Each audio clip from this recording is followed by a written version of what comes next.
Stories of the Companions. A hair falling from his head or beard is preserved to get barakah, blessing from it, and is looked upon with great respect. In short, I have never seen any group of people so devoted to their master as I have seen the Sahaba of Muhammad sallallahu alaihi wasallam towards him. Now, Muhammad himself didn't actually encourage this fanaticism. It wasn't about his person, it was about his teachings. And even, spoke against people who were collecting his blood and spit where they could find it. But,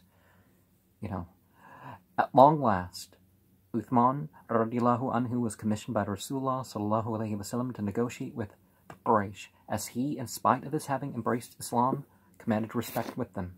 When Uthman radiallahu anhu had left for Mecca, some of the Sahaba envied Uthman's luck in, as they thought, being able to perform tawaf in the house of Allah.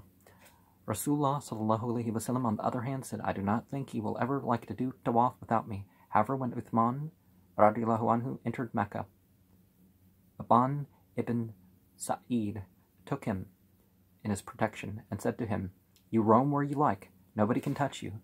Uthman radiallahu anhu carried on his negotiations with Abu Sufyan and other chiefs of Mecca on behalf of the Nabi sallallahu alaihi wasallam, and when he was almost about to return, the Quraysh themselves said to him, Now, when you are here at Mecca, you can perform tawaf before you return. He replied, How can I do this when the Nabi sallallahu alaihi wasallam has been prevented by you people from entering Mecca? The Quraysh did not like the reply, and they decided to detain Uthman at Mecca. News reached al-Muslimin that Uthman radiallahu anhu was made shaheed. On this news reaching Rasulullah sallallahu alaihi wasallam, he took an oath of allegiance from all the Sahaba to fight to the last drop of their blood. When the Quraysh learnt of this, they got frightened and immediately released Uthman. In this story, Abu Bakr's insulting Urwa, Mughira's treatment of his uncle, the Sahaba's behavior towards Rasulullah sallallahu alaihi wasallam is evidenced by Urwa and Uthman's refusing to do tawaf. All speak volumes about the love and devotion of the Sahaba for the Nabi sallallahu alaihi wasallam. The oath of allegiance mentioned in this story is known as Bayat al-Shajara.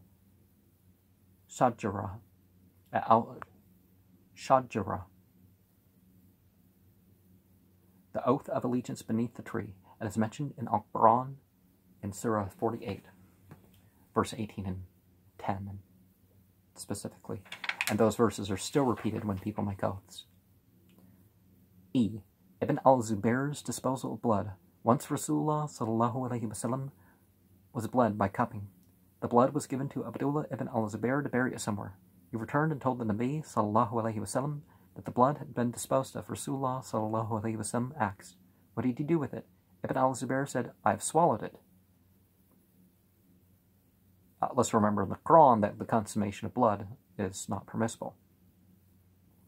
The blood is drained out of animals that are eaten as much as possible, that sort of stuff. It's not, but where the blood pools, we don't eat that. Rasulullah sallallahu alaihi wasallam said, The person who has my blood in his body cannot be touched by the fire of Jahannam, but you will kill people, and people will kill you. Note, everything coming out of Rasulullah's body is clean. No doubt there... Yeah, well, he didn't say that there wasn't najis for him, he definitely went to the bathroom. But anyways, no doubt, therefore, remains in understanding that Ibn Al Zubayr's action, the last words of Rasulullah sallallahu alaihi wasallam, however, make prophecy about the battles for power, which Ibn Al Zubayr radiallahu anhu had a fight with Yazid and Abd al-Malik in the latter part of his life. Ibn Al Zubayr was killed in one of these battles.